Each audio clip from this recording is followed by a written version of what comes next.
Today, Module 6. So this one is a great module, and it's, again, about the bigger picture. So this one is about conceptual frameworks for curriculums and social change. We're not the only people who've ever thought about doing this. We're not the first people, and we won't be the last. So I always say, arm yourself with information. Read as much as you can about what people have done before, what's successful, what the barriers were, how they overcame those barriers.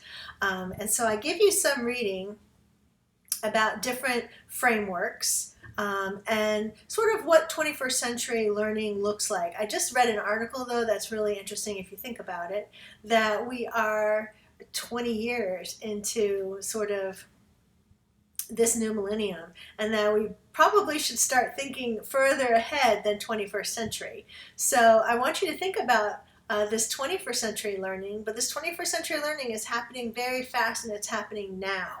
So it's not something that's going on in the future, it's something that should be going on now.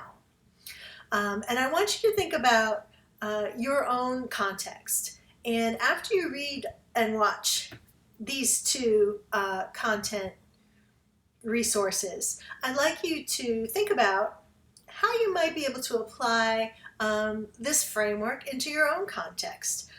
Could you flip the classroom? What could you do? Again, we want to think about small things that we can do that are going to make a difference. So this is one more opportunity for you to do something, not just talk about it, not just criticize something, not just refer to something or cite something, but what are you really going to do? What's doable for you?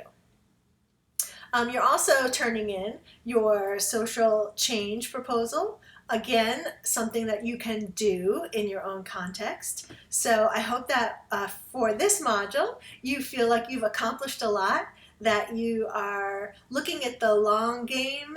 You know that changes don't happen overnight, that these little things all add up over time, that you become more and more cognizant of what the barriers are to curriculum design that leads to social change, and that through that understanding we're able to jump over those barriers or to go around those barriers in some way to enact change for equity in education. So again, if you have any questions about any of this, you can go ahead and put it in the muddiest point. This is a great time to check in and make sure that you are on track.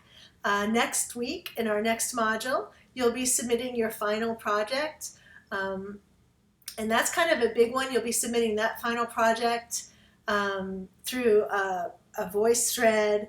You'll be giving feedback to each other, so it's a big deal. If you are not well on your way with that project, you might want to spend some time this week getting it organized or asking questions about it. And I'm happy to answer any of those questions for you. So again, I hope to see you online, or give me a call, or I can see you virtually. So have a wonderful week, and I hope you enjoy this module.